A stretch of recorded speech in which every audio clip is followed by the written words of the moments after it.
Antes de mergulhar nesta história incrível, considere se inscrever no canal e ativar o sininho. Cada história aqui tem algo a dizer, e você não vai querer perder nenhuma.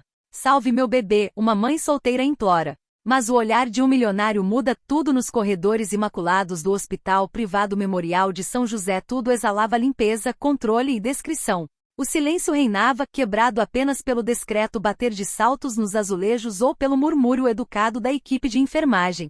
Mas naquele dia, um grito cortou o ar como um raio num céu azul. E por favor, eu imploro, salve meu bebê. A voz estava rouca, sufocada pela urgência e pelo medo.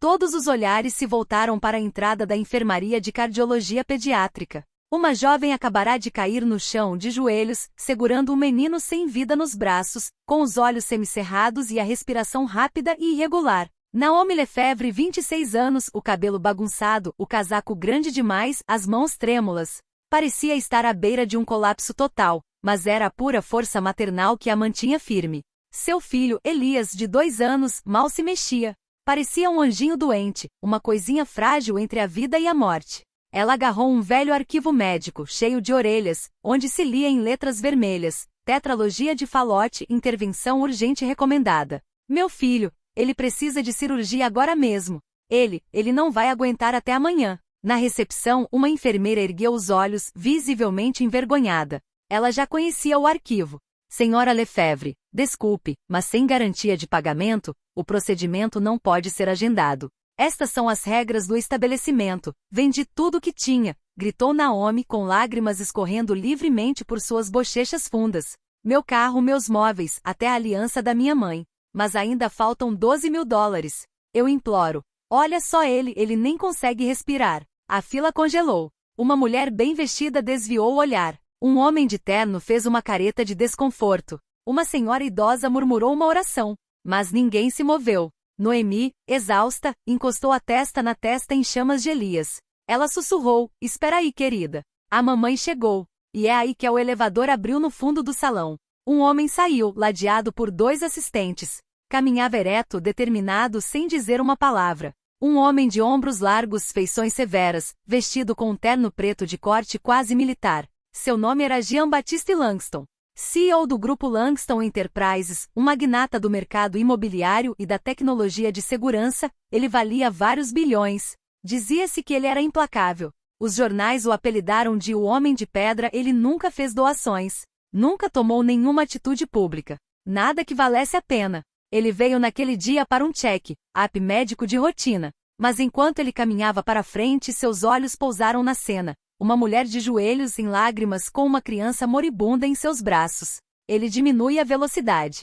Seus assistentes continuaram a falar com ele. Sua consulta é com o Dr. Chamberlain no 5º andar, Sr. Langston. Já estamos 5 minutos atrasados. Mas João Batista não conseguia mais ouvir nada. Ele encarou o rosto de Elias. Os olhos vidrados do menino, tão parecidos com os que ele vira anos antes. Olhos que pediam ajuda.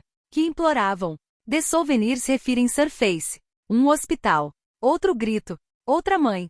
Sua ex-esposa desmaiou em um quarto estéreo. E o pequeno Matisse, 3 anos de idade, levado muito rápido por um ataque cardíaco repentino. Langston sentiu a garganta apertar. Não chorava desde aquela noite. Ele se aproximou lentamente de Naomi, que o olhou desconfiada.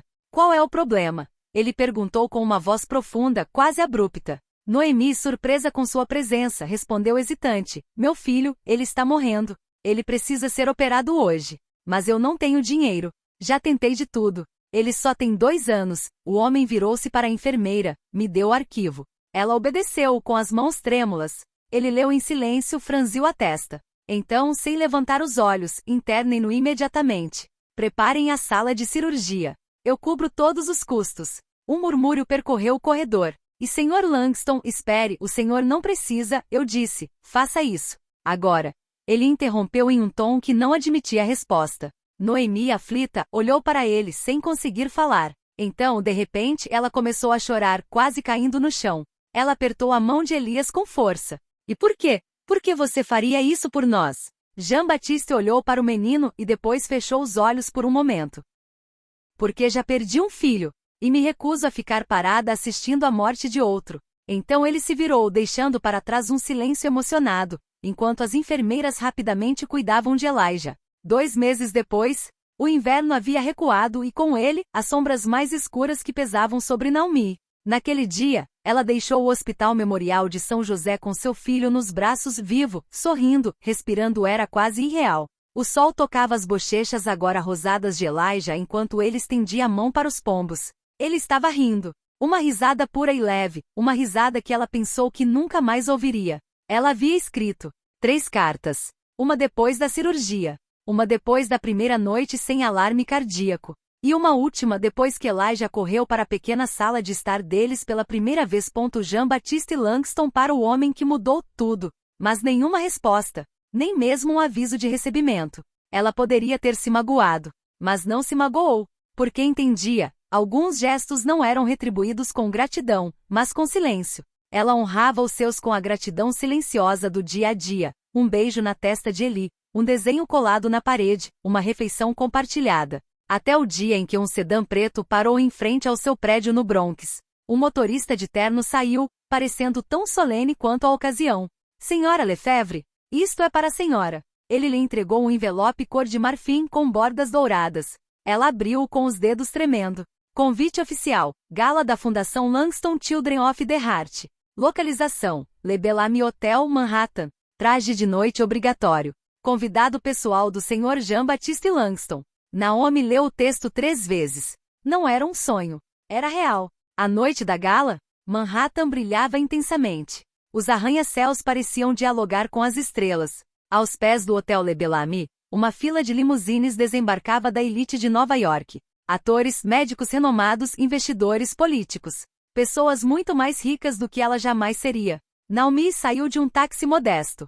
Usava um vestido azul escuro simples, emprestado de uma vizinha. Trançara o cabelo sozinha, aplicara uma maquiagem delicada e um toque de rosa nas bochechas. Em volta do pescoço, o pequeno coração de madeira esculpido por Eli, pendurado em uma fita. Ela entrou no corredor. Era outro mundo. Colunas de mármore branco, lustres imensos como sóis suspensos, garçons silenciosos de luvas brancas, uma orquestra de cordas tocando Debussy. Ela se sentia minúscula, deslocada, quase transparente. Olhares a percorriam como uma sombra. Ela procurou um canto discreto para se sentar. Ninguém a cumprimentou. Ninguém a reconheceu. Até as luzes diminuem. E Jean-Baptiste Langston sobe no palco. Ele ainda era tão imponente como sempre, mas naquela noite, algo mudou. Sua postura era menos rígida. Seu olhar, mais humano. Ele se aproximou do microfone. Um silêncio respeitoso se instalou. 2 meses atrás vi uma criança que me lembrou do que eu havia perdido. E uma mãe que lutou com cada fibra do seu ser para salvá-lo. Naquela noite no hospital vi a dor novamente. Mas também vi algo que havia perdido, a esperança. Um murmúrio percorreu a sala. Langston continuou, com a voz ligeiramente trêmula. Naquela noite percebi que não basta sobreviver. É preciso retribuir. Então criei esta fundação. Para que outras crianças como ele tenham uma chance. E para que outras mães não precisem mais lutar sozinhas. Ele fez uma pausa e então virou a cabeça lentamente. Seu olhar pousou nela. Um holofote o inundou de luz. Naomi congelou. Todos os olhos se voltaram. Naomi Lefevre. Uma mulher que você não conhece. Mas que, sem querer, salvou um coração que eu pensava estar morto. O meu. Ele deu um passo para o lado. Esta noite tenho a honra de anunciar que Naomi se tornou a gerente do Programa Nacional de Assistência Emergencial da Fundação Langston. Porque ela conhece o medo. A dor. Mas também a dignidade. E o amor. E é isso que importa. Aplausos irromperam. Primeiro tímido. Depois franco. Depois nutrido. Noemi se levantou. Tremendo. Em lágrimas. Ela entrou no palco. Seus saltos deslizaram levemente no tapete. Ela parou na frente dele. Ele a olhou respeitosamente. Ela se aproximou do microfone. Obrigada, não pelo dinheiro. Não pelo cargo. Mas por algo muito mais precioso. Ela se virou para a sala, sua voz suave, mas firme. Obrigada por ver em meu filho um ser digno de ser salvo. E em mim, uma mãe capaz de amar além do medo. A plateia se levantou e aplaudiu de pé. E no fundo da sala, um fotógrafo capturou um momento congelado no tempo. Aquele em que um magnata da pedra e uma mãe de carne e osso se olharam e entenderam que um ato de compaixão havia mudado 2 vidas para sempre. 5 anos se passaram desde aquela noite memorável na gala do Bellamy. E em 5 anos Fundação Langston para Crianças do Coração passou de uma promessa para um verdadeiro movimento nacional. do clínicas móveis cruzavam as estradas dos Estados Unidos, de Detroit a Nova Orleans, de Phoenix a Atlanta. Eram reconhecíveis por seu design vibrante, cores suaves e seu slogan escrito em letras simples. Uma batida, uma vida, uma chance. Houve alguns mais de 25 agora, estacionados semanalmente em bairros esquecidos, áreas rurais abandonadas ou cidades superlotadas. Cada caminhão transportava equipamentos de última geração, uma equipe dedicada, e acima de tudo de esperança. Naomi Lefevre tornou-se uma coração batendo forte. Dirigindo o programa de seu pequeno escritório no Brooklyn, ela passava os dias entre clínicas móveis, reuniões comunitárias e ligações de mães aflitas. Mas o que ela mais amava era o campo. Estar lá, ver crianças sorrindo após um exame reconfortante. Confortar uma mulher que tremia de ansiedade. Pegar uma criança no colo e sussurrar: "Você é importante. Você é forte. Você vai superar isso." E sempre ao seu lado estava Elias, tornou-se um menino alegre e animado, sempre com uma caixa de canetas hidrográficas na mão. Por onde passava deixava um rastro, corações vermelhos desenhados nas paredes, nos cadernos, nas janelas embaçadas das clínicas para ele. Cada coração era uma homenagem silenciosa ao homem que nele acreditara. Um dia ele chegou a dizer: "Mãe, se eu um dia for médico, vou curar todos os pais tristes. Como o Sr. Langston." Naomi sorriu com lágrimas nos olhos. Um dia de outono, a rede nacional WNB veio fazer uma reportagem sobre a fundação. O apresentador Amélia Green caminhou entre as tendas, impressionado com a multidão de famílias que vieram para consultar. Ela entrou na clínica principal de Brooklyn, o mesmo inaugurado no ano anterior, um edifício luminoso construído sobre um antigo estacionamento abandonado. As paredes eram decoradas com afrescos coloridos desenhados pelas crianças da vizinhança. E logo na entrada, em letras douradas sobre carvalho invernizado, lia-se: "Para Ellie e Naomi Lefevre por terem despertado o coração de um império." Amélia colocou a mão na placa e se moveu. Então ela subiu para entrevistar Jean-Baptiste Langston pessoalmente, que excepcionalmente concordou em sair de seu sigilo para falar sobre a fundação. O homem havia mudado. Seu olhar ainda era penetrante, mas agora habitado por uma nova doçura. Ele não falava em público desde a gala. Mas naquele dia pegou o microfone, parado perto de uma janela com vista para um pátio cheio de crianças brincando de pular corda. "Sr. Langston, centenas de famílias foram ajudadas pela sua fundação. Clínicas foram abertas em todo o país. Crianças estão vivas hoje graças ao Senhor. Porque o Senhor mudou tudo." Ele olhou para o repórter, depois para a câmera. Seu olhar vagou por um momento para outro lugar, e ele respondeu com voz calma e séria: "Porque um dia, uma mãe se ajoelhou em um hospital para salvar seu filho. E nos olhos daquele garotinho, eu vi os meus. Aquele momento me acordou. Uma mãe me ensinou que um simples olhar pode ser suficiente para reavivar a humanidade em nós." Ele fez uma pausa e acrescentou, quase em voz baixa: "Achei que tinha perdido meu coração naquele dia, mas ela me devolveu um."